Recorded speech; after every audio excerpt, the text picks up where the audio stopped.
un obstáculo, un tropiezo de los más grandes. ¿Por qué?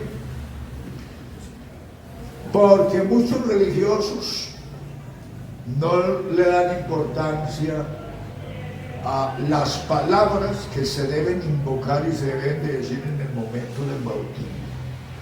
Inclusive otros dicen que ni el bautismo se necesita, que ni el bautismo se necesita.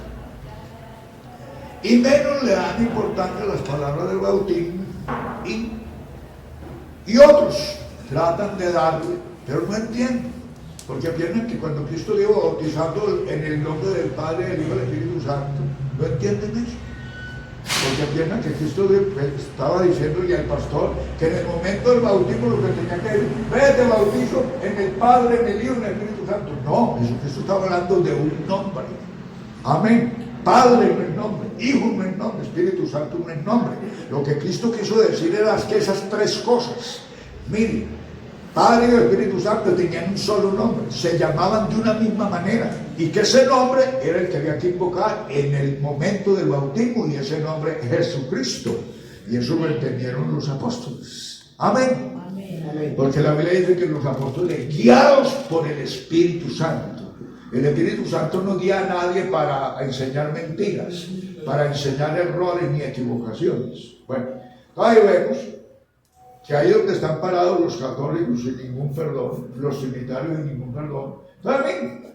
Entonces, por eso, aquí estamos con este seminario bíblico.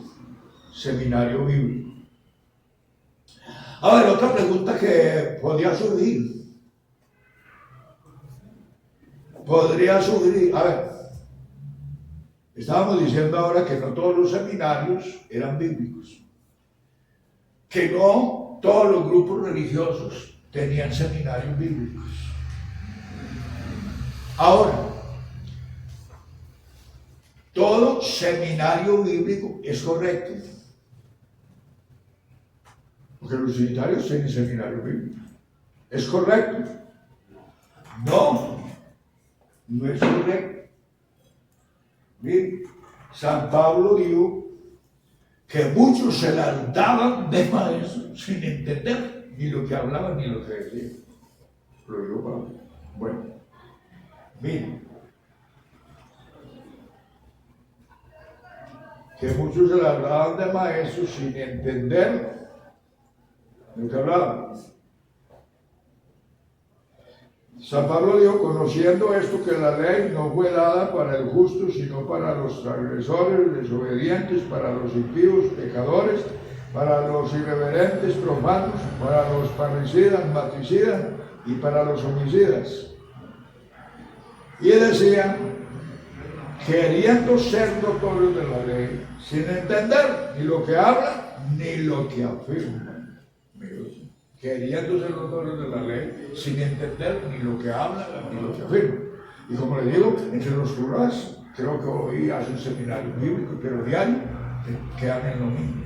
El trinitario es el seminario bíblico, pero diario quedan en lo mismo. Quedan en lo mismo. A ver, otra pregunta que podía surgir era esta.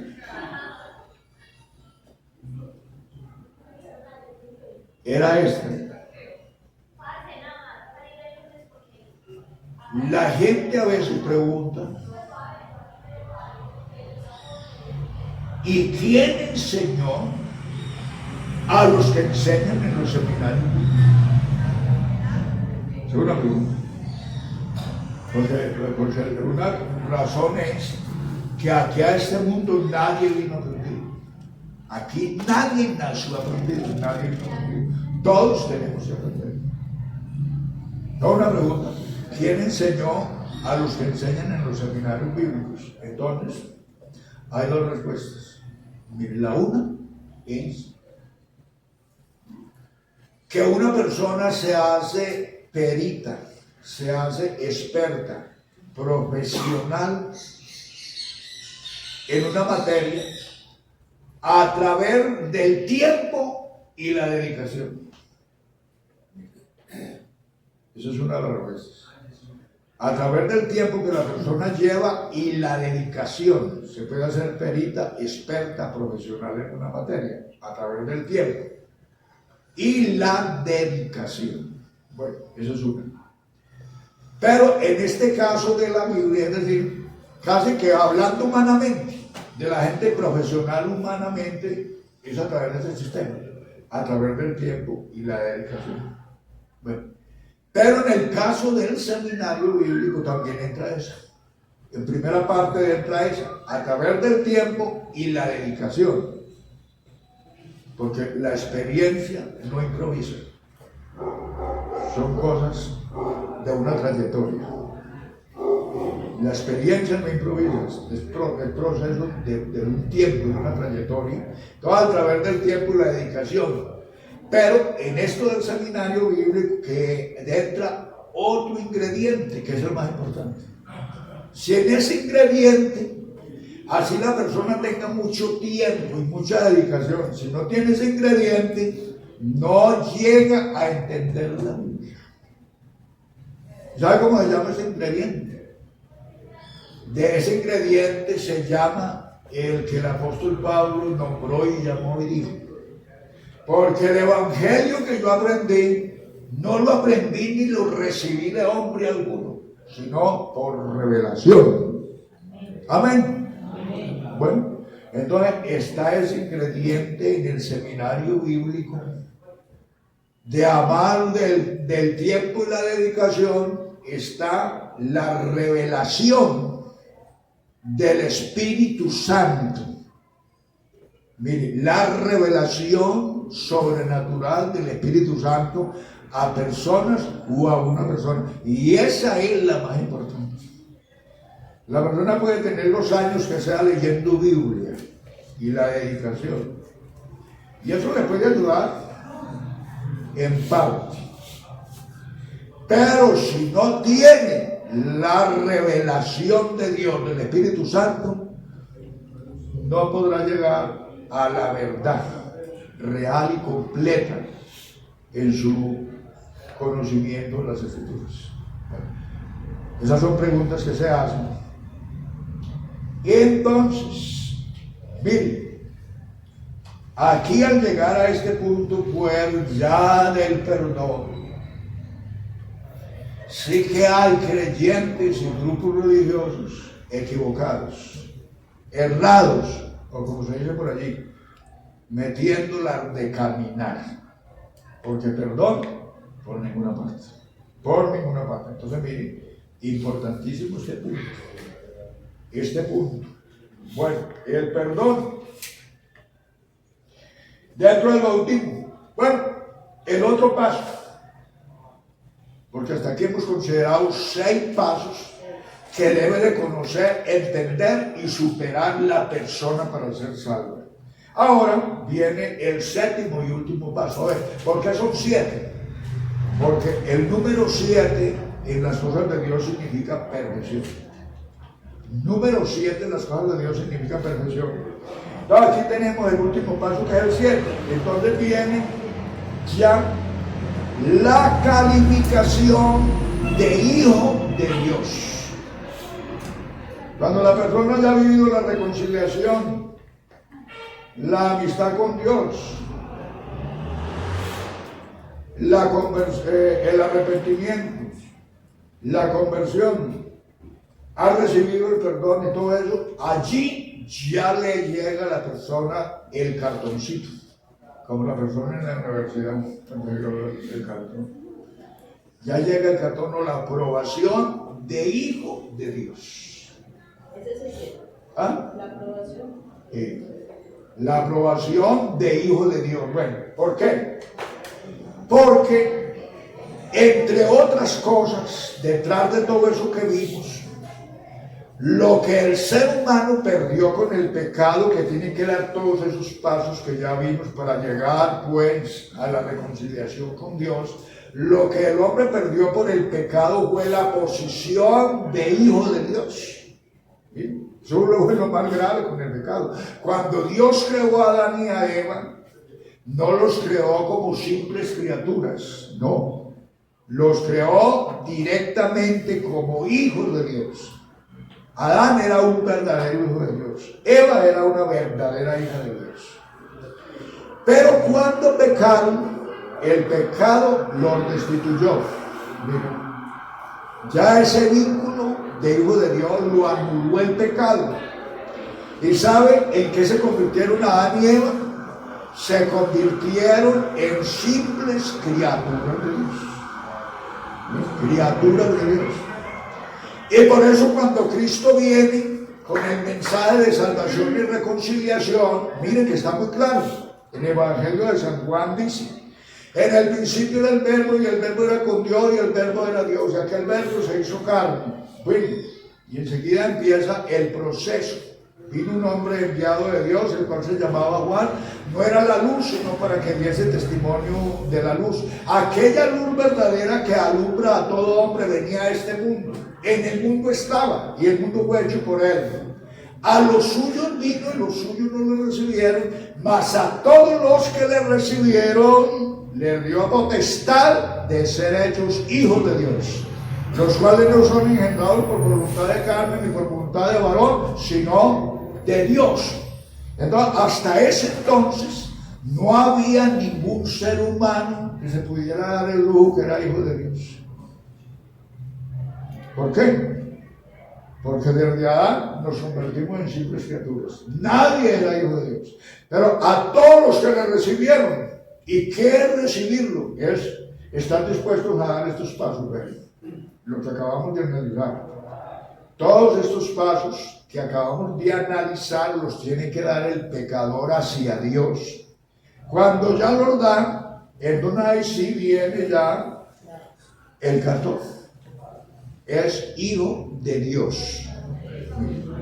Pero por eso Jesucristo, cuando mandó a predicar el Evangelio, cuando dijo así en San Marcos 16, que dice: vayan por todo el mundo y le predican el Evangelio a todos mis hijos.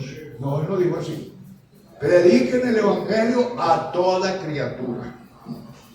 ¿Cierto? ¿Por qué? Porque una persona que no ha llegado a ser hijo de Dios, lo que es una simple criatura de Dios. Vayan y prediquen el Evangelio a toda criatura. El que lo crea y se bautiza, se salva. Y el que no lo crea ni se bautice, se condena.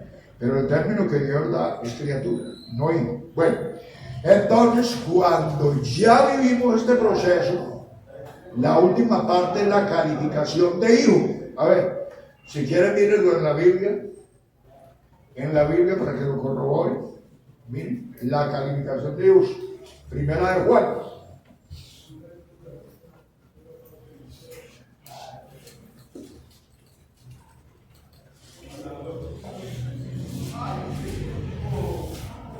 En estos seminarios usted tiene que usar mucho la grabadora. Mire, la cabeza del ser humano es una grabadora.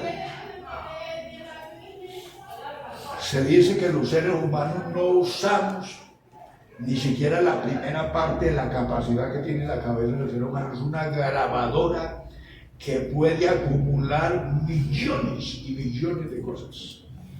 Y en esto del seminario bíblico, más que anotar, es bueno anotar para recordar, pero la grabadora es muy importante.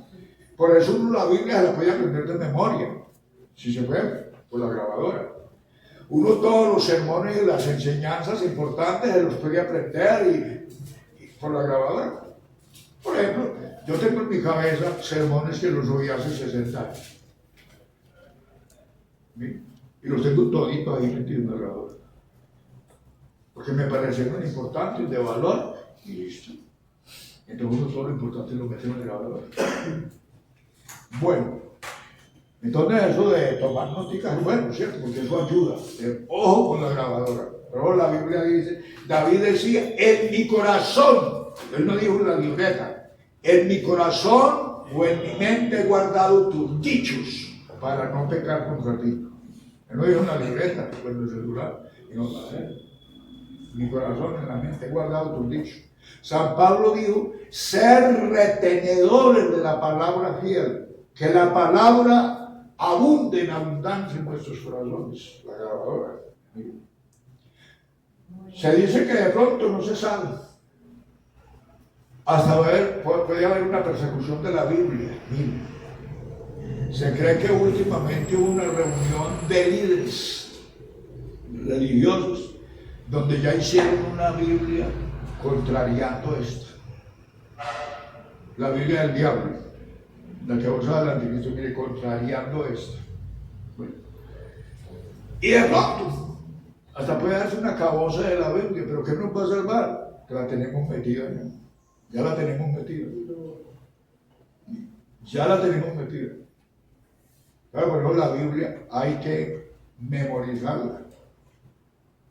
Entenderlo, bueno. Estaba refiriendo a lo que dice San Juan, aunque Cristo repitió eso mucho. Jesucristo dijo muy claramente, dijo, vean, el que hace pecado, esclavo es del pecado, y el esclavo no queda en casa. ¿Y de qué casa estaba hablando Cristo? De la casa del cielo. Cuando él dijo, en la casa de mi padre muchas moradas hay, voy pues a preparar lugar para vosotros. Y él dijo, el esclavo no queda en casa, el hijo sí queda en casa. Así que si el Hijo os libertare, seréis verdaderamente libres. Entonces Jesús habló de los esclavos, de las simples criaturas, y habló de los hijos, que esos eran los herederos. Bueno, y para ir al cielo, no se puede ir en calidad de simple criatura, en calidad de esclavo, en calidad de siervo, no. Para ir al cielo hay que ir en calidad de hijo. Amén. Amén. Porque así como humanamente aquí se muere un padre de familia, ya ver, cuando van a repartir la herencia, ya ver, hoy llega Raimundo y todo el mundo que tiene, no señor, los hijos. Los hijos son los que tienen derecho a la platica y al ranchito y a lo que ya vamos a vender esto, a ver cuánto nos toca. Los hijos son los herederos. Y así es en el cielo. Solamente los herederos de la herencia eterna del Padre Celestial son los hijos. Amén. Los bastardos, las criaturas, los esclavos, no tienen derecho, son los hijos. Bueno, entonces, por eso Jesús dijo, el hijo sí queda en casa. El hijo sí hereda, eso sí. Bueno, y San Juan por último dice,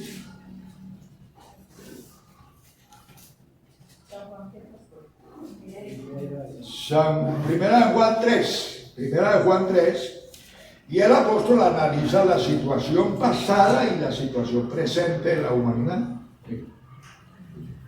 La situación pasada y la situación presente de la humanidad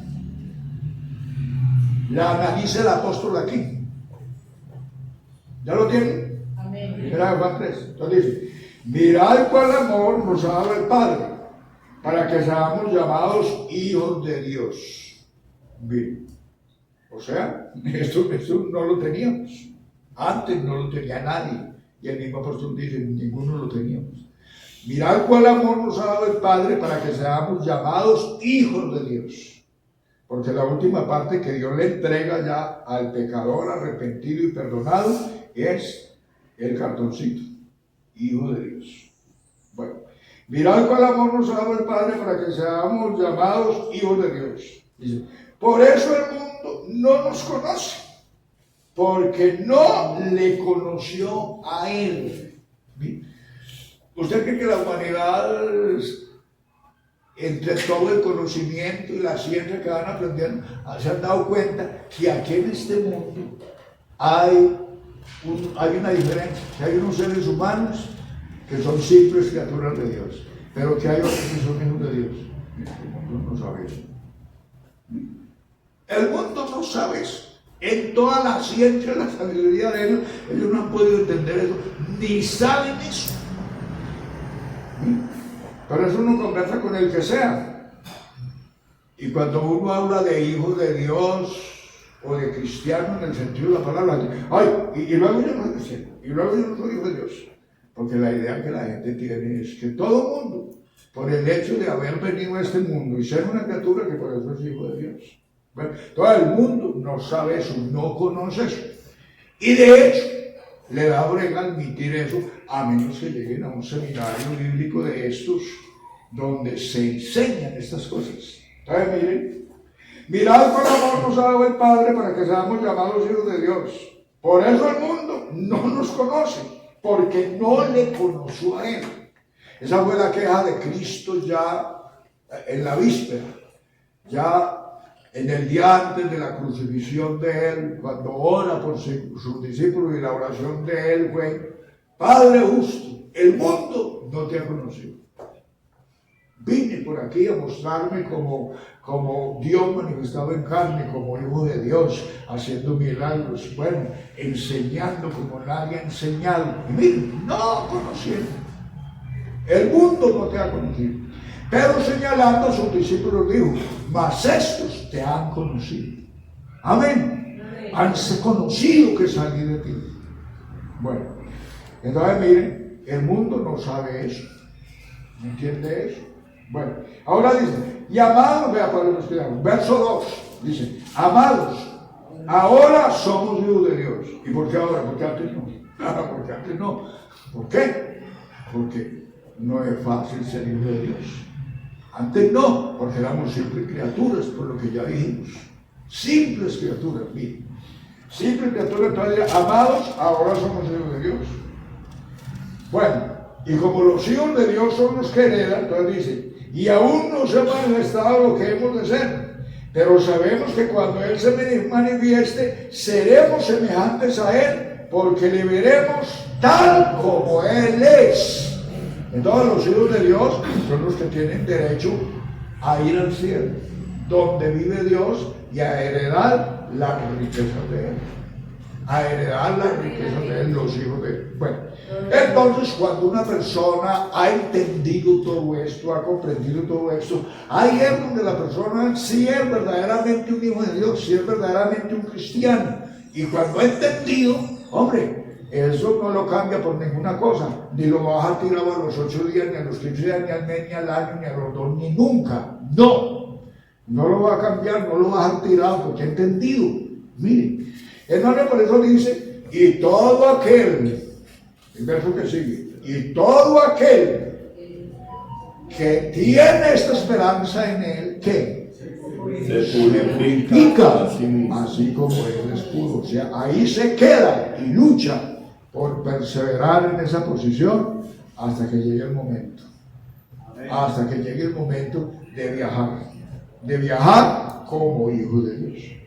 Entonces, hermano, muchos fracasos espirituales que uno ha visto se deben a eso, a la poca enseñanza, a la inadecuada enseñanza, a la incapacidad que tienen muchos pastores y muchos maestros para enseñar. Bueno, a todo eso se debe. ¿Sabes?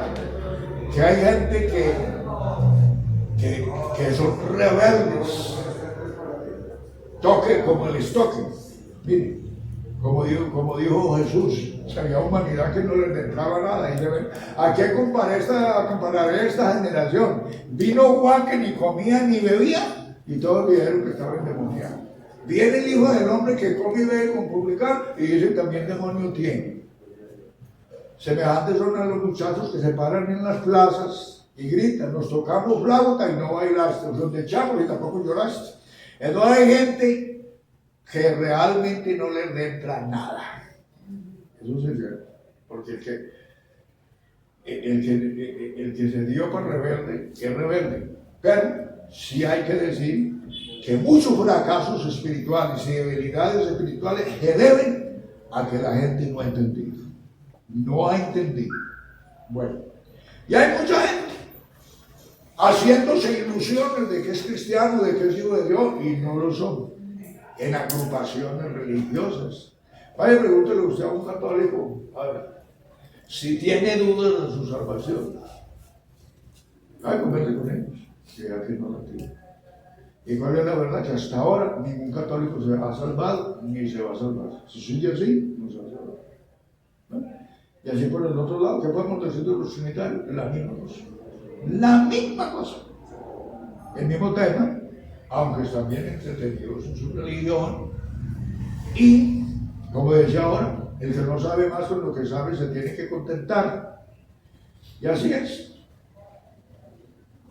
Entonces, por eso, la importancia de estos seminarios bíblicos. Entonces, hermano, mire, de esta manera llegamos al séptimo paso, que es la parte del ser humano, los pasos del ser humano, el paquete que debe de entender, comprender y entregarle el ser humano a Dios para poder ser salvo. ¿Ustedes miren la diferencia? De decirle, venga porque acerque a Cristo. Y la persona no conoce ni un versículo, es decir, no ha tenido la Biblia en la mano nunca. Nunca la ha tenido. Y sin embargo se va creyendo que ya es cristiano, que ya es salvo, y el pastor le dice que ya es salvo. Que porque mismo así, de pronto hasta en medio de una traba. Y allá la silla se paró con una traba y se arrodilló aquí. Y entonces él dice, no, yo ya acepté a Cristo como un salvador. Y el pastor también le dice, no, las cosas no son así. Las cosas no son así tan sencillas ni tan fáciles. No. Bueno, entonces hermano, ahora viene la parte de Dios. Nos queda un poquito de tiempo. Vamos a avanzar en la parte de Dios un poquito y ya aquí quedamos para el próximo seminario. Viene la parte de Dios. A ver, démosle una alabanza a Él. A ver, démosle un aplauso a Dios.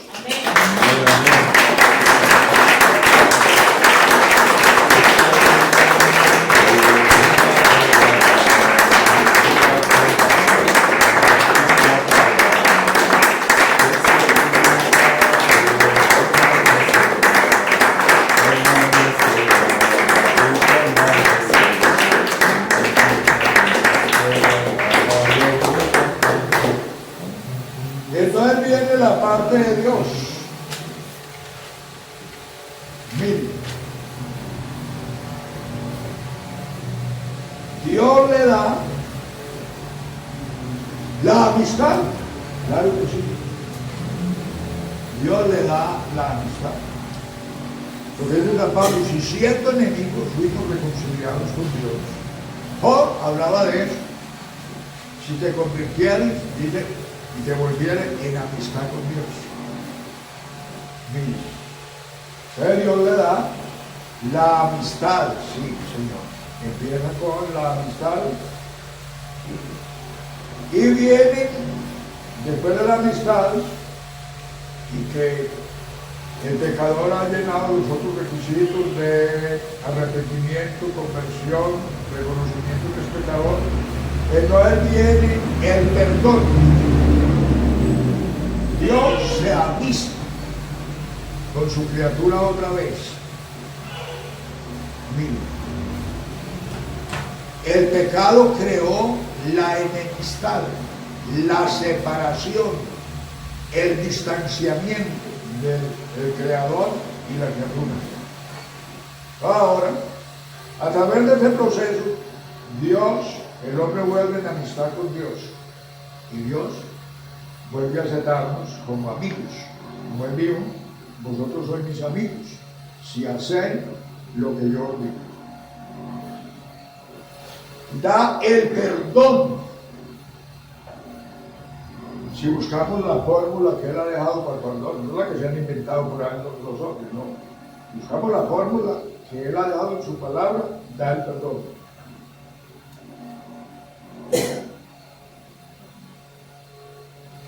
Y después del perdón viene la justificación. Dios se amista, da perdón y luego viene la justificación. Y cada una de esas palabras tiene su sentido diferente. Perdonar quiere decir de que Dios entiende todas las ofensas, todas las desobediencias, todos los pecados y los perdona todos. No uno o dos o tres, no, todos. Porque no es lo que enseña la Iglesia Católica. La Iglesia Católica es eso, que la persona en vida, a través de las buenas obras, del perdón que ellos ofrecen, Pues que la persona se consigue una parte de perdón, pero que le queda otra parte que la tiene que pagar a punta de candela en el purgatorio. La tiene que pagar a punta de candela en el purgatorio, y esa es a punta de misas, sufragios y responsos que los fieles que quedaron aquí tienen que ir ofreciendo como el a carrera. Bueno, porque así fue que esa persona antes de morir llegó un hombre de Jesús y lo perdonó. No, esto todo bien. Eso sí lo digo. ¿A quién se le perdona y queda bien? Ay, si yo le debo a usted 1000 pesos, y usted me lo perdona, ¿cuánto le queda bien? Nada. A nadie le perdona y queda bien. Bueno, por aquí en este caso la gente recibe perdón y quedan de bien, porque a punta de candela la van a cobrar en un recuerdo. Bueno, entonces Dios, entendamos eso, todo. La Biblia dice, perdonándoos todos vuestros pecados. No uno, sino todos. Venid y estemos a cuenta que sus pecados fueren como la grana, como la nieve de la lengua, que si fueren rojos como el carmesí, vendrán a ser como blanca lana. La sangre de Jesucristo, el Hijo de Dios, nos limpia de todo pecado. De todo pecado. Bien. Y ahora esta parte de Dios sí que no la han entendido muchos religiosos o muchos pastores. No han entendido. Usted oye a muchos pastores y no sé qué es lo que quieren decir con esto. Si lo que quieren decir es que son muy humildes.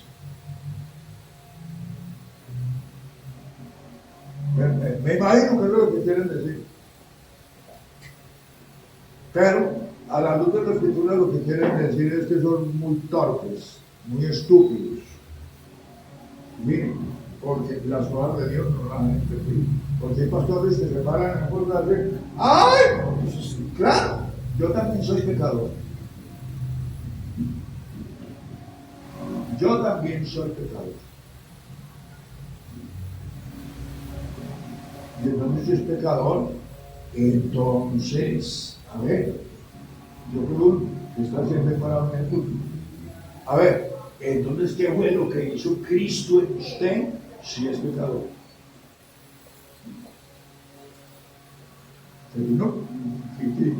Cristo vino a quitarnos esa mala fama. A eso vino. A quitarnos esa carga de encima, esa mala fama, esa difamación de encima. A eso es que vino. Pero la Biblia dice que la sangre de Jesucristo de Dios nos limpia de todo pecado. Entonces, hay gente que eso no lo entiende. ¿Sabe qué es lo que han entendido la gente de todo esto? Es que Dios le entrega al hombre la mitad. Le entrega la mitad del perdón. Para que el hombre siga luchando por la otra mitad. Que la vida cristiana es la lucha por la otra mitad de Dios. Más o menos. Entonces, aquí dice, Dios perdona todo. No una parte y no todo. Entonces, si a mí me perdonaron todo, entonces ¿cuánto debo? Nada. Entonces, ¿por qué tengo que hacerme enumerar como pecado? ¿Por qué tengo que hacerme enumerar como pecado? Me perdonaron todo. ¿Ah? Eso es ilógico, antinatural. Entonces, el pastor me predicador que se para en un culto y dice, no, es que yo también soy pecador. No ha entendido. No sabe nada del plan de la salvación y de la redención. No ha entendido nada. No ha entendido nada. Bueno. Y como no ha entendido nada, pues es pecador, sí. Es cierto, porque no ha entendido si puede pararse ahí a dársela de predicador a dársela de pastor, de líder, de enseñador, y como no ha entendido nada, pues enseña ahí las bobaditas que le entienden. Y entonces no le da para más, sino que después de todo para decir que es un pecador. Bueno, ¿qué más? Vean, Dios le entrega la justificación. Justificados pues por la fe, tenemos paz para con Dios. ¿Sabe qué significa la justificación? Que Dios nos ve como si nunca lo hubiéramos ofendido. Como si nunca lo hubiéramos ofendido. Esa es la palabra ofendido. Como si nunca le hubiéramos fallado, le hubiéramos faltado. Y la justificación. Como si nunca le hubiéramos fallado, le hubiéramos pecado. La justificación. Como quien dice, yo no he tenido problemas con usted nunca. Nunca lo he tenido. Esa es la justificación. Es decir, la justificación hace un recuento del pasado. No solamente recoge el perdón, sino que se va del perdón para atrás. Y recoge todo eso y lo echa a perder. Y por eso dice, y nunca más me acordaré de sus pecados. En la justificación, todo el pasado quedó borrado, como si nunca le hubiéramos fallado, le hubiéramos faltado. Ese es el sentido de la palabra justificación. Justificación. Después viene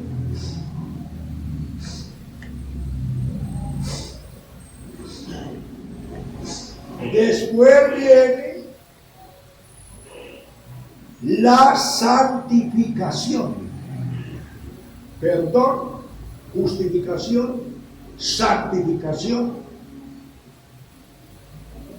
Es decir, el perdón es una cosa que hay que darla porque hay ofensas. La justificación es necesaria porque hay un pasado de ofensas. Y es bueno que haya el borrón de ese pasado. Bueno, y la santificación ya es un atributo que Dios le entrega a la persona. Amar del perdón y de la justificación, le entrega un atributo. ¿Para qué? Para que quede igual a Dios. La Biblia dice, sed santos como yo soy santo. Sed santos como yo soy santo. Entonces un atributo que lo tiene Dios y Dios se lo entrega al pecador perdonado, justificado, se lo entrega. Y después de la santificación viene un atributo más que se llama perfección. ¿Sabe por qué?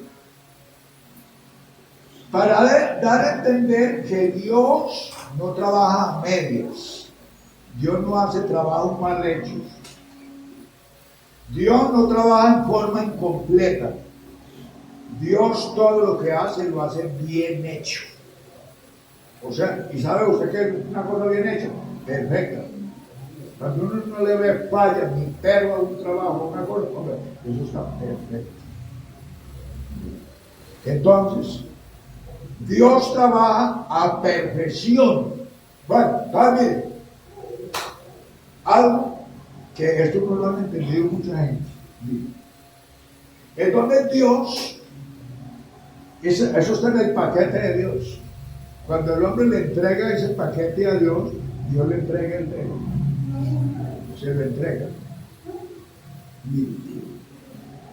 Entonces, el hombre queda listico. Porque mire, cuando las cosas se dan como son, entonces, preguntamos,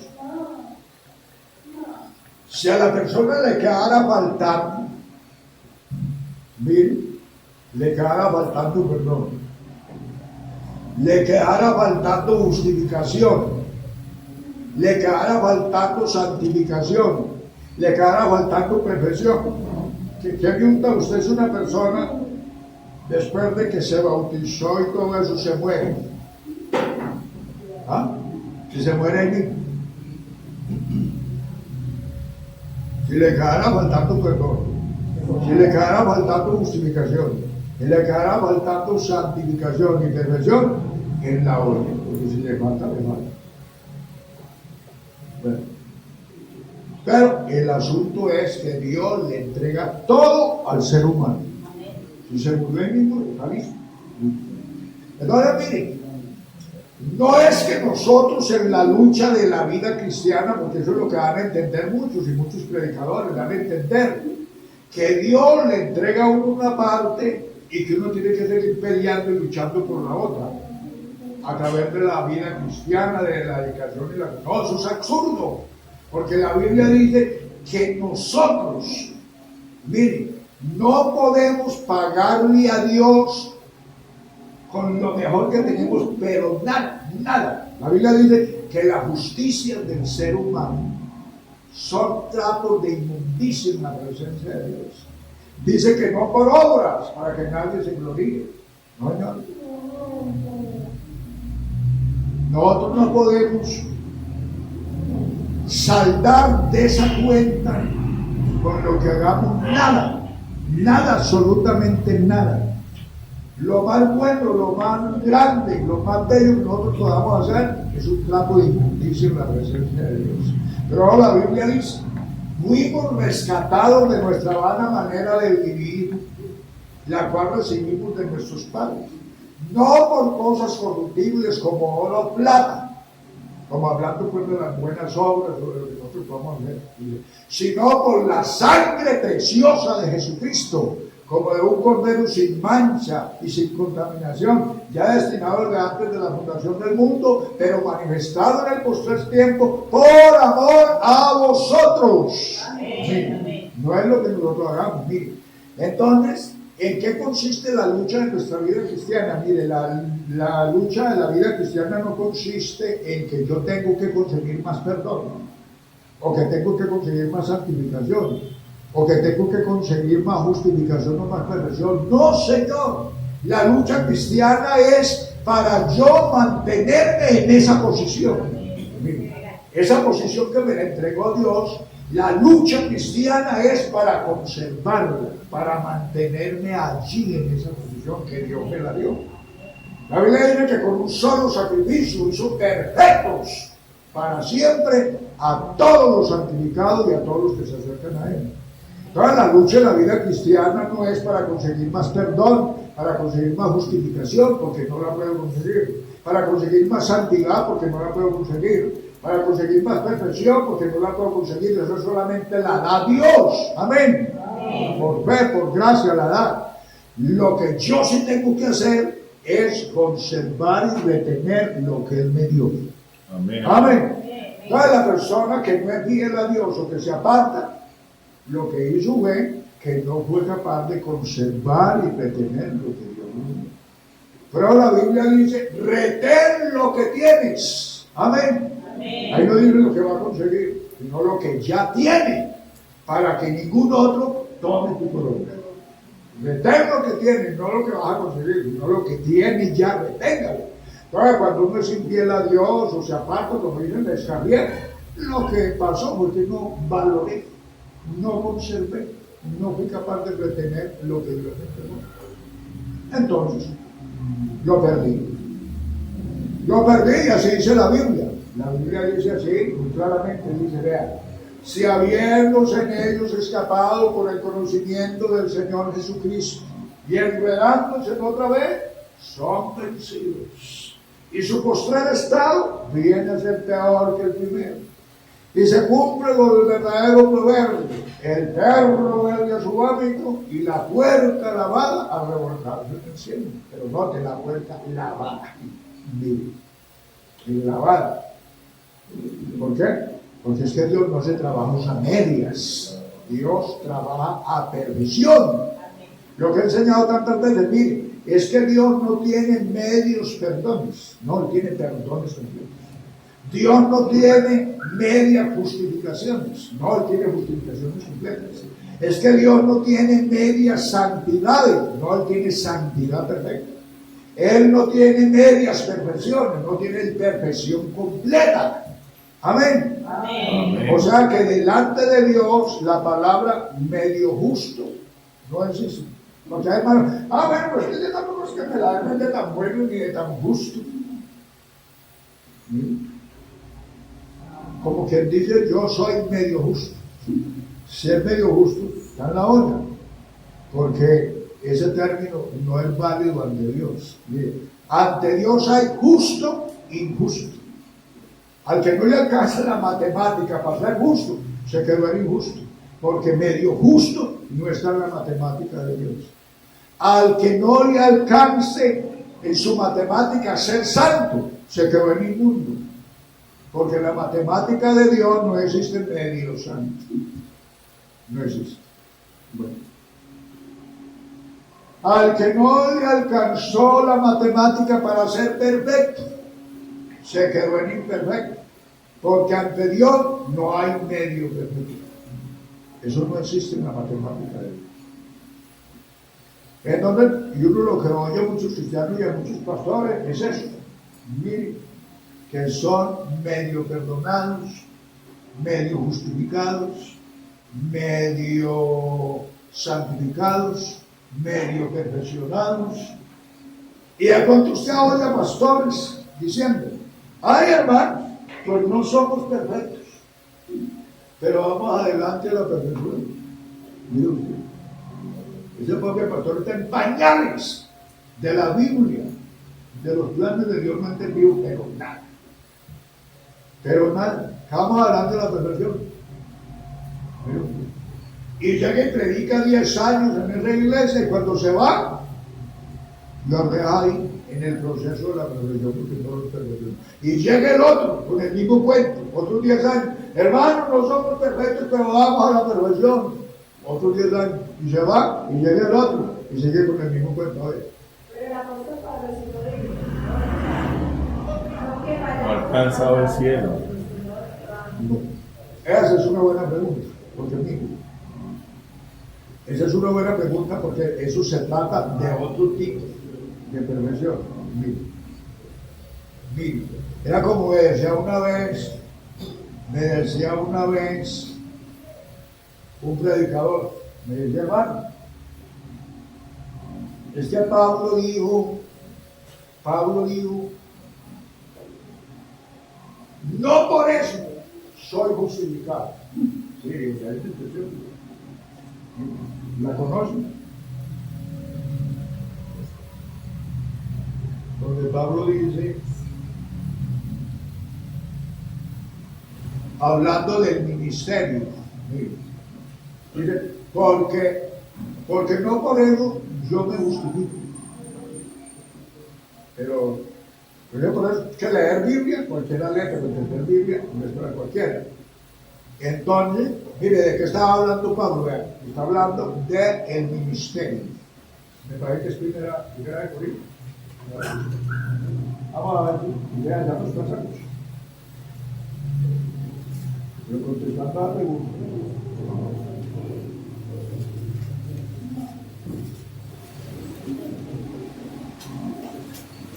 Las cartas a los Corintios. Está el tema.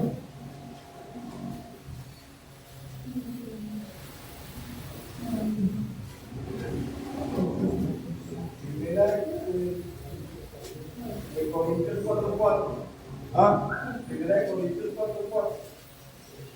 Vamos a ver qué es. El ministerio de los apóstoles. Aquí dentro una expresión que dice así. Así pues tengan los hombres por servidores de Cristo y administradores de los misterios de Dios. Ahora bien, se requiere de los administradores que cada uno sea hallado fiel.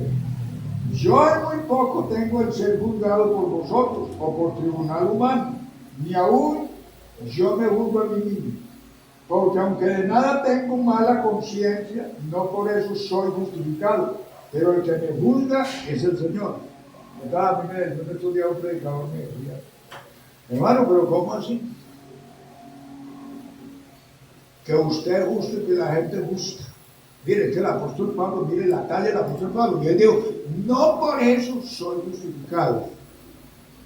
Bueno, cosas que aparecen en la Biblia, y por eso leer Biblia, lee cualquiera, pero entender Biblia no puede cualquiera. Entonces, ¿a qué refería? Mira, ahí dice, vean, entonces ya el tema de la justificación no tiene que ver con la salvación de Pablo, ni con la salvación de nadie. Aquí se refiere a el comportamiento dentro de un ministerio.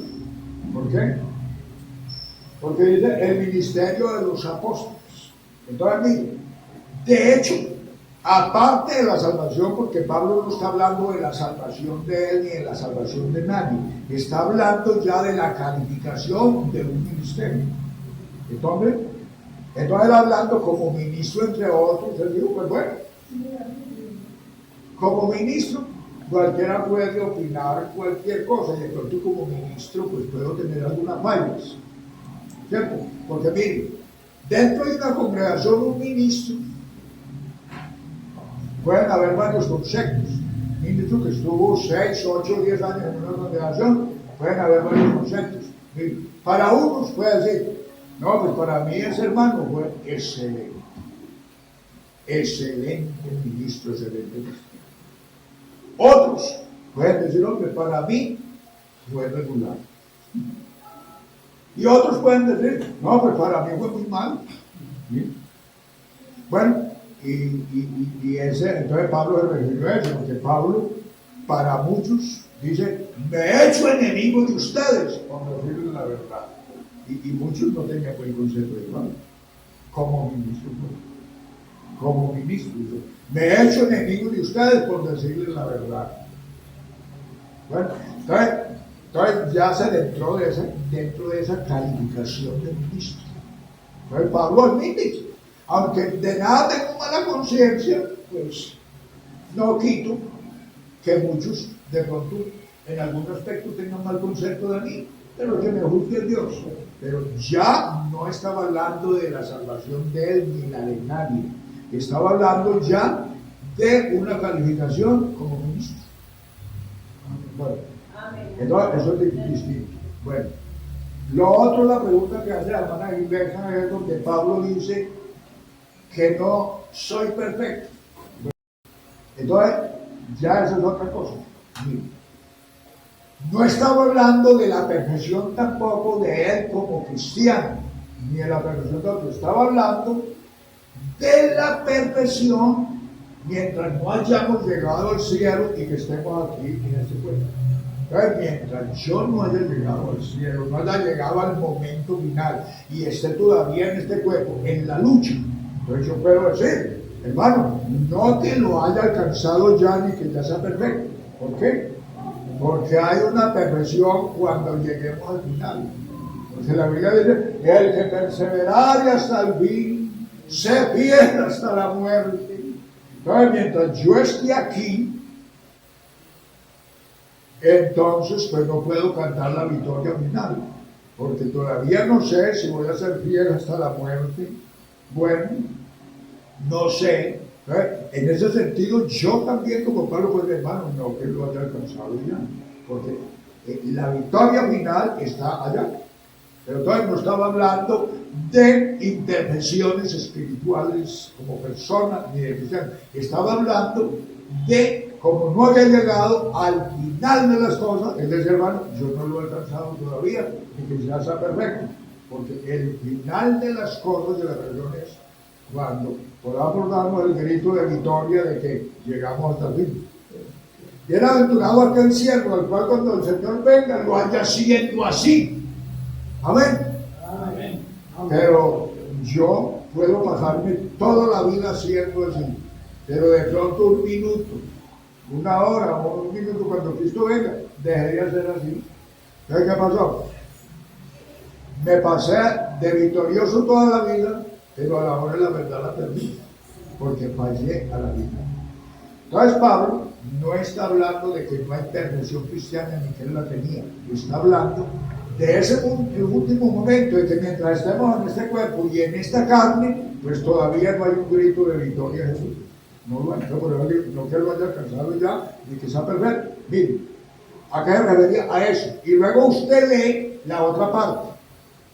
Lea la otra parte que sigue allí y ya se habla ya de la perfección cristiana. Y luego sigue dice, así que hermanos, que los que somos perfectos, ya se está hablando de la perfección, una misma cosa sentáis, y si otra cosa sentís, esto os revelará a Dios. Pero ya esa frase ya está hablando de la perfección cristiana que él la tenía y que la debía de tener todos. Porque no es una contradicción, sino que en un caso está hablando de un tipo de perfección y en el otro caso está hablando de otra.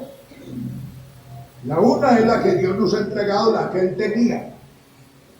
Los que hemos llegado a la perfección, una misma cosa sintamos, hablando de lo que Dios nos ha hecho con nosotros. Pero hablando ya de la victoria final, ya eso es otro problema, porque como le digo, el asunto es que perseveran hasta el fin. Yo llevo 60 años aquí, pero yo no puedo saber qué pasará mañana, pasado mañana o a la tarde, no sé. Pues puedo perder. Pues de eso hablaba. No que lo haya alcanzado y que lo haya perdido. Pero hablando en sí de la posición de él como cristiano, él dijo perfecto. Así que los que somos perfectos, una misma cosa sintamos. Bueno, entonces, por eso leer la Biblia hay que saber leer. Cualquiera lee Biblia, pero cualquiera no interpreta bien. Amén. Coloquémonos pues en pie. A ver, aunque la hermana Fanny refiere. Respecto a lo de la perfección, hermano, y aquí lo que hay tres clases de perfección. ¿Cómo así? Que hay tres clases de perfección. La de la salvación, la de los ministros y la de la victoria. Doña Victoria. Bien. Pero no sé si me entendió o no me entendió. Sí, yo le entendí cada uno. Bueno, es lo que dijo Pablo en otra ocasión, cuando dijo, mira, que a eso se refieren muchos cristianos. Ellos dicen que la perfección del cristiano, y sí, en un sentido sí. Mire, cuando se da el grito de victoria, ¿dónde está, oh fuerte tu aguijón? ¿Dónde, oh sepulcro, tu victoria? Mire.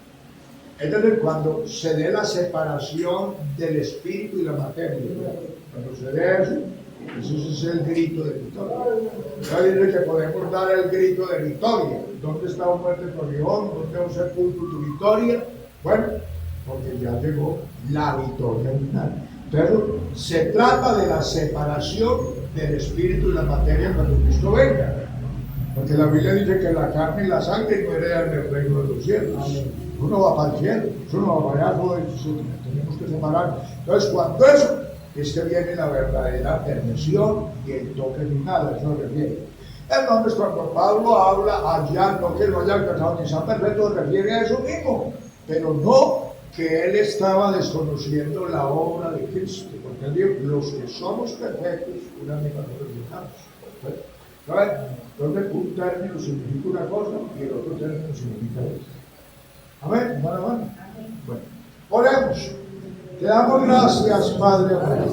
Dios bendito que vives y permaneces para siempre. Te agradecemos, Dios mío, estas 2 horas, Señor, de seminario aquí, oh Dios, que sea edificación, de bendición, para tu alabanza, para tu honra y tu gloria. Oh Padre amado, Señor, santifícanos en tu palabra y tu palabra es la verdad, Señor. Oh Padre amado, ayúdanos a valorar, a entender, Señor, a vivir, Señor, oh Dios, la obra que tú has hecho en nuestras vidas, Señor. Todo para tu honra y tu gloria. En el nombre glorioso y poderoso de Jesús. Te lo pido y te lo pedimos. Amén y amén y amén.